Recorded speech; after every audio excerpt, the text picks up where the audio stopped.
You're listening to the Grit to Growth podcast. Real talk with real business owners and professionals who built their freedom the hard way and now want more time, money, and impact.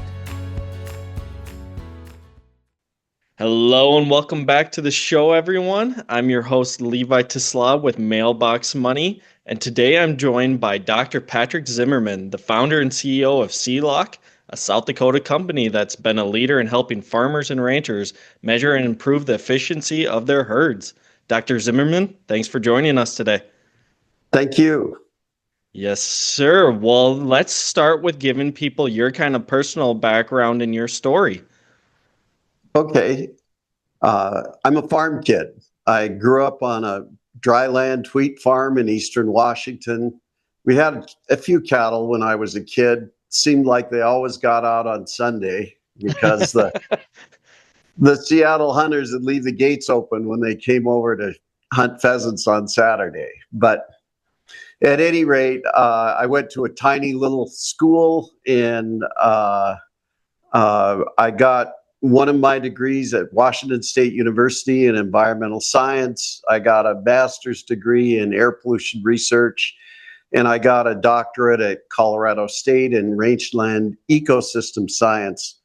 I was a senior scientist at the National Center for Atmospheric Research, where I started a new research discipline called biosphere-atmosphere interactions. What my group did was to study how biology affects the chemistry and radiation balance of the Earth's atmosphere. So we looked at things like organic emissions from trees.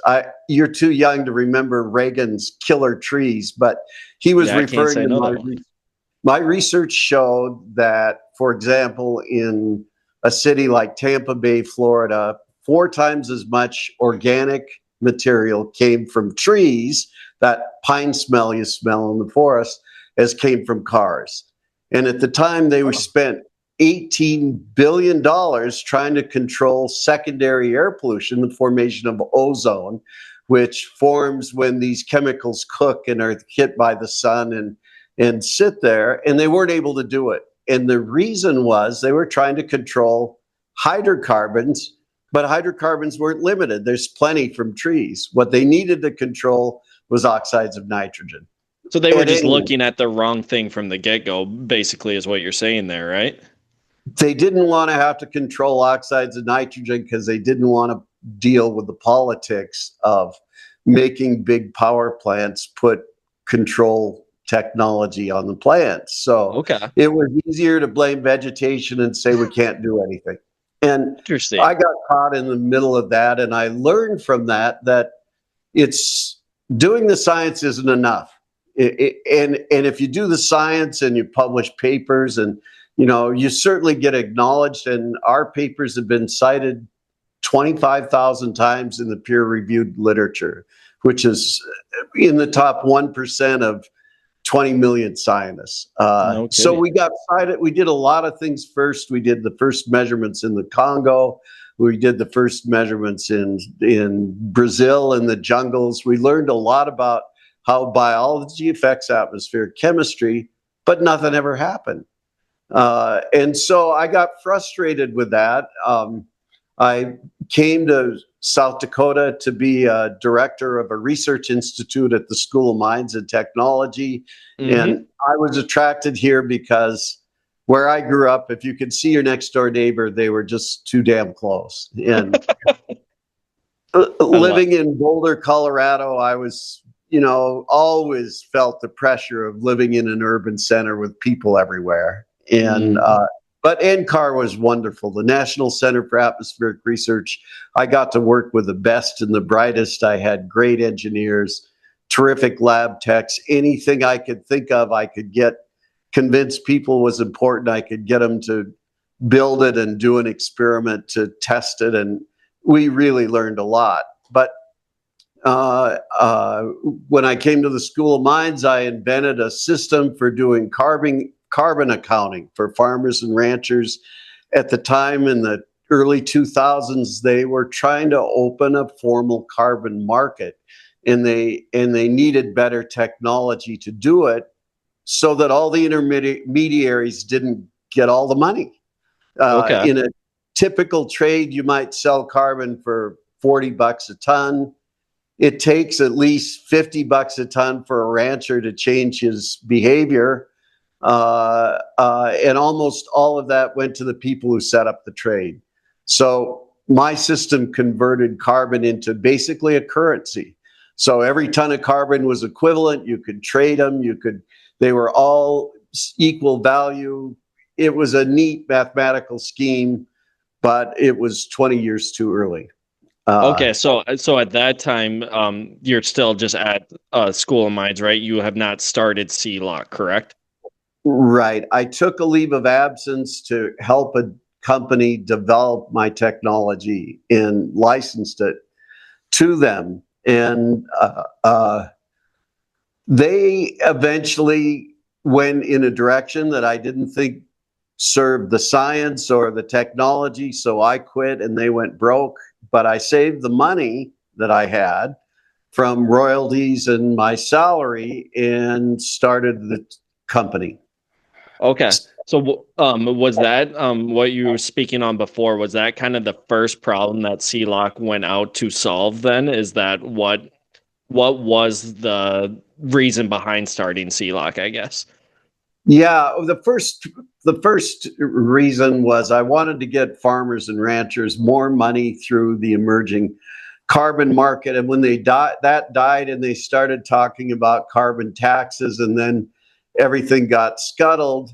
We actually got in a dispute with a company that I left, and they prevented us from working on that project. So I always wanted to understand better how ruminant animals affect the atmosphere. And after measuring emissions of termites in Africa and emissions from rice paddies in swamps and so forth, the cattle problem seemed pretty easy. And Yeah, no kidding. I had invented a technology that I patented in 1993 for another way to make these measurements, and it's still used around the world. But I learned quite a few lessons from it. I learned that I gave it away to science for people to use, and because I gave it away, it wasn't worth anything, and because it wasn't worth anything, it wasn't standardized. So the Australians used it to make measurements. The Brazilian made measurements. They all did things a little bit differently. They didn't calibrate their machines with the same standards. They didn't, and so you couldn't compare numbers. And in the early days, it was enough to know which cattle emitted the most compared to the others. But as science progressed and companies started developing methane inhibitors, it was really important to get more accurate numbers. And so we developed the CLOC green feed technology. We started with 4 people, although I didn't really count because I didn't take a salary for the first 5 years. Wow. And we have evolved since then to selling our products in around 50 countries. Our last payroll was 90 people. We have offices in New Zealand, Australia, Europe, and of course the US. Those global offices, does that kind of Yeah. come from your connections of your days of traveling and doing science, or was that I got the door because I was a well-known scientist that had published in peer-reviewed paper journals, and so I was recognized. So when I proposed our technology, people thought it was crazy, but they also knew it would work. And so, but the first 4 or 5 sales we made were to outfits that wanted to prove it didn't work. And the reason was the alternative to our technology is to take a cow and put it in a box. Yep. And then you measure how much methane accumulates in the box and you calculate it flux. Well, the problem with that is cattle don't like to be in a box. packs. No, they don't. They like to be in a herd. So you have to starve them to get them to eat anything.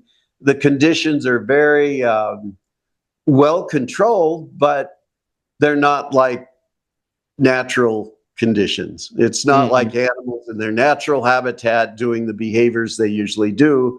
So to use that data to predict what's going to happen in the real life, it's a perilous enterprise. So could you break down real simply then how you guys are able to get the measurements versus, like you said, just throw them in a box? good questions. I'm glad you asked it. Our system's like a fume hood. So it pulls air in. An animal is attracted to it because at a certain schedule, it drops treats. It drops some pellets that they really like. Not many, maybe about a handful.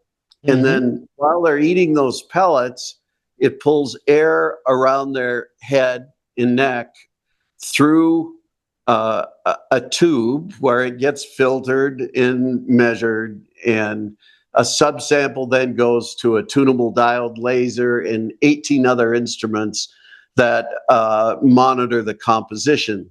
So we know the flow rate and we know the composition, and we can calculate the mass flux, or the transfer of mass of methane, CO2, oxygen, hydrogen, and so forth from the animal's muzzle to the atmosphere.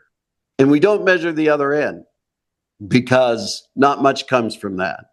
Almost all. That's what. Yeah, go ahead. Yeah. Sorry. Almost all the emissions come from belching. So a cow has to belch about once a minute, about a liter a minute. And if they didn't, they bloat, they die. Yeah, you see the real, when you hear the stories, right? They literally balloon up, right? And pop, basically. Yeah. Yeah, and usually that's from eating a diet that causes foam in their esophagus and blocks it. And so, but at any rate, cattle are amazing animals. They talk about the fact that it takes about 6 pounds of feed to make 1 pound of meat if you feed it to a cow, whereas it takes 2 pounds of feed to make a pound of chicken, and how inefficient cattle are. Well, the difference is you got to feed chicken grain. It's stuff that you and I could eat. Cattle can take newspaper and a little molasses and make steak. So they can eat grass that's about 7%, 5% protein. They feed it to microorganisms in their gut. Because there's no oxygen, it doesn't all break down to CO2 like our food does in humans. It breaks down to a whole stew of organic compounds. Those are consumed by the microbes. The animal has other chambers that then digest the microbial protein. So the microbes boost it from 7 to 28%. The cattle convert it to steak, and you get meat. And the real good meat. They're really the only animals that can do that. I mean, cattle, sheep, goats, animals that have ruminant physiology. I think I've been talking about this with the owner of Mailbox Money. He's my brother-in-law. That we've been talking how beef is really becoming. People are starting to realize the benefits of beef, and I think it's becoming more and more popular. Is that what you're kind of seeing too? Well, I was really impressed when I read a study of children in Africa who had been eating primarily a vegetarian type diet. When they fed them a few ounces of meat a few times a week, their IQ went up over 20 points as they were developing. So I think in the United States, where we're rich and we have a vast choice of foodstuffs, you can be a vegetarian and be healthy and have a healthy brain. But it's tough in the rest of the world. Only 7% of the Earth's land surface is farmable. So only 7% can raise chicken feed. And all the rest of the land surface, 93%, can be grazed by animals. And that biomass can be converted into high quality protein, and a little bit does a long way. But that doesn't mean we can't do it better. Yeah, Uh, absolutely. yeah. So I got to ask a question. I know it's becoming, especially around here in South Dakota, more and more popular, the digesters. Are you guys involved with that at all? I was early in my career. I developed technology that EPA uses still to monitor emissions from digesters and things like that. But our company isn't doing that now. Okay. We're so busy with the products that we've already developed and new products that are coming on the market that are just going to change the face of animal agriculture that we've been focusing on that. So then, also curious. Obviously, you said you grew up on a ranch, and animals have always been a part of your life. It sounds like you really care about the animal itself and how its um, psychology and everything is affected by what we're doing. Is that still kind of what's leading you today? I wouldn't say that it leads us, but I think that ruminant animals deserve respect. And in fact, all domesticated factory farm animals do better when they're treated better. I mean, I, uh, I think that one of my idols is Temple Grandin. Boy, if you could get her on, she's an amazing person. She's an autistic person that has the ability to understand what's going on in the brains of the animals, and she's revolutionized the cattle industry. When I was a kid, if you wanted to get cows in a truck, you had a hot shot and you zapped them in the butt and you Yep. pushed them up in the truck. They don't do that now. Cattle don't make a noise when they're on their way to the abattoir to get butchered. They're calm and peaceful, and I think it makes good financial sense. And um, for our equipment to be effective, we need to interfere with the husbandry and movement and natural behaviors of the animals as little as possible. And so it was a design goal. So, for example, if you put an animal in a chamber, you got to train them for a month to get tame enough. You can only leave them in there for a day or two at the most. You have to have 24-hour surveillance. The whole experiment has to go through a committee to be approved and so forth. Ours is just a feeder. Put it out Yeah. in the pasture with a solar panel and they use it. And uh, we did make a few key decisions early on, and both of my sons are involved in the company, and Very my good. daughter actually runs a corollary company to help provide training for researchers and for people who use our equipment.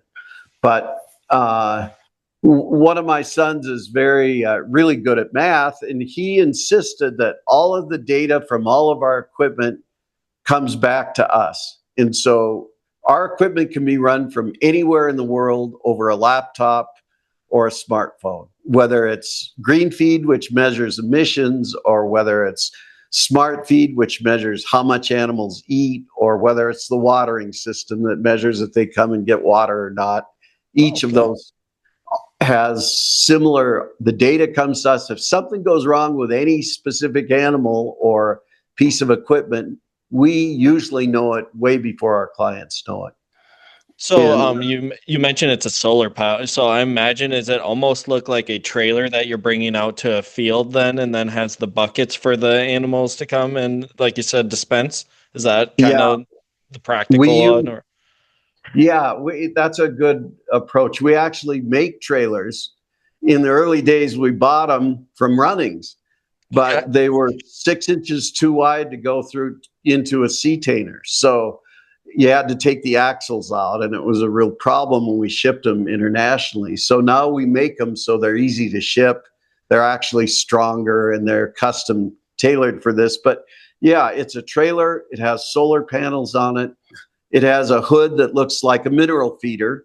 It has a hopper where you put the treats. The animal comes. If it's time for them to get a treat, it drops a treat. It keeps their head in it for 3 to 5 minutes. During that time, the analogy is it's like when you go to the drive-up window at McDonald's. What can they serve you in 3 to 5 minutes? So, Okay, what that's a can very we good do with analogy. an animal? We can measure how much energy they spend getting there. We can measure how much they ate in pasture by monitoring CO2. We can tell what the quality of the feed is by looking at the ratio of methane to CO2. We can use a microphone and listen for flies, and when they have a load of flies, we can spray them. There are just all kinds of things that you can do to treat large numbers of animals on an individual basis, and that's where you gain efficiency. If you can Beautiful. feed the right animals the right amount of supplement at the right time, you really gain efficiency. And so our equipment is designed. Nowadays, a feedlot may have 1,500 animals in a pen.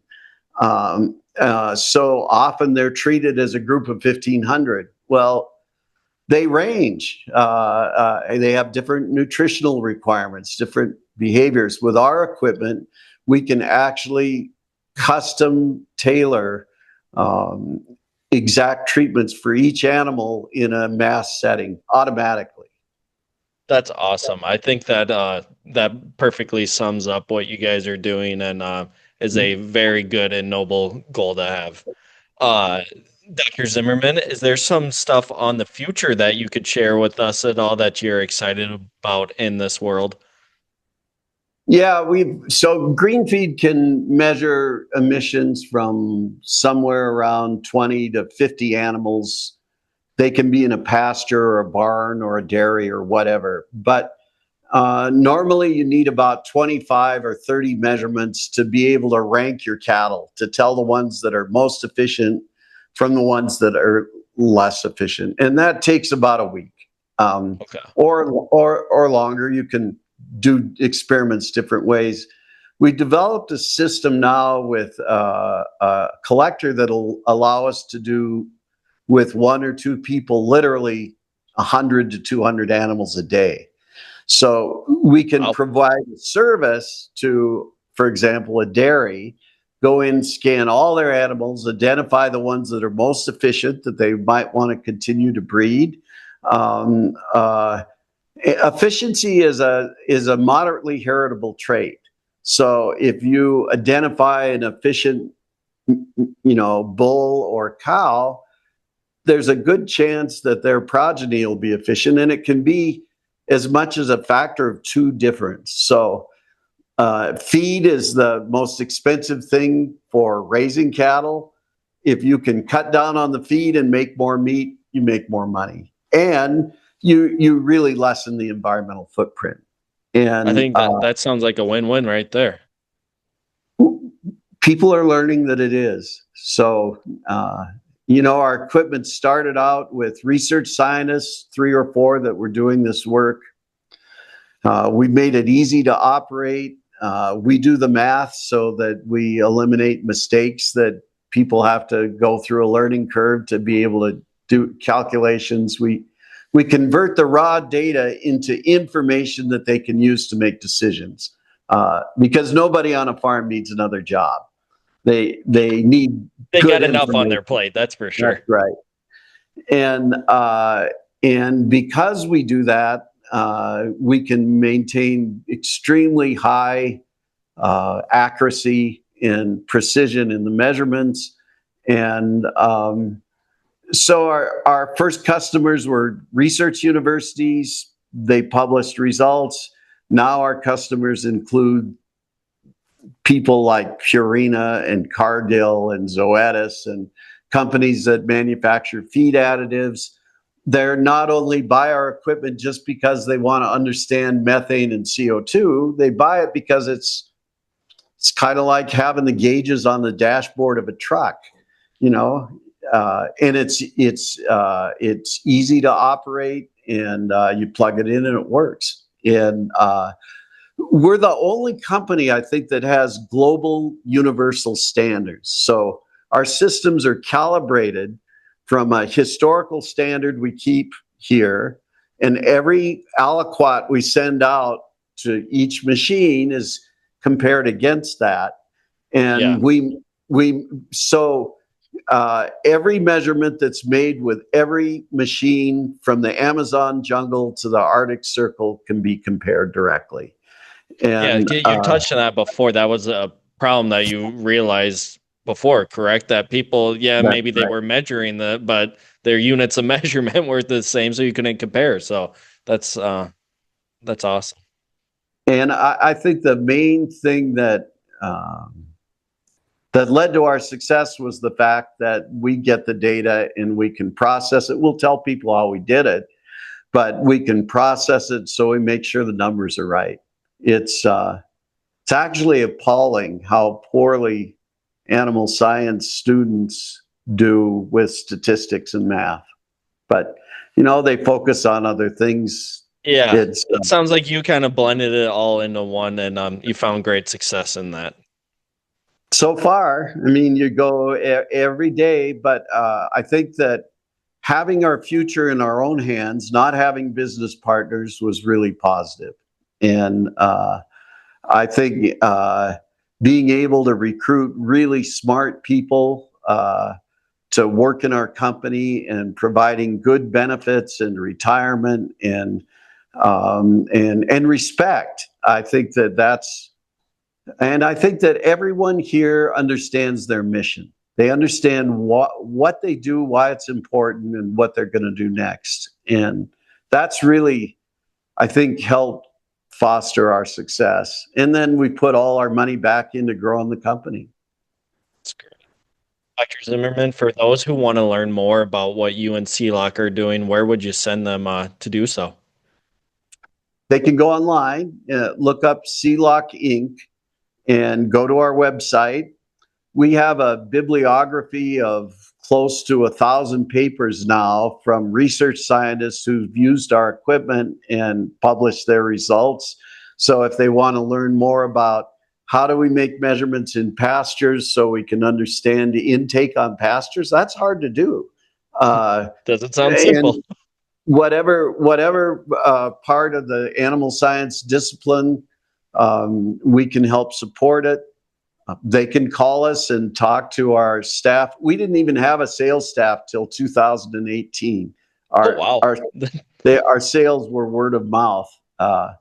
In those days, we could make one green feed in about 2 months. Now, with our automated equipment and precision machining technologies, we can make 6 a week. And nice. And so they can get in contact probably through the website's the best, but they can also find our number and call. Awesome. Well, thank you so much for joining us today, Patrick. It was awesome to hear about your philosophies and how kind of respect boils down to everything you're doing in efficiency. I think people are going to get a lot of value out of listening to this. So thank you for joining us. Well, thanks for the opportunity. When you're a founder of a company, you sort of become like an evangelical. If you don't believe in what you do and you don't get people excited about it, you can't expect them to spend money on it. So I appreciate the opportunity. Thank you. Of course. Thanks again. And thank you everyone for listening. We will see you on the next one. Know someone with serious grit and a great growth story? Send them our way at grittogrowthpodcast.com/guest.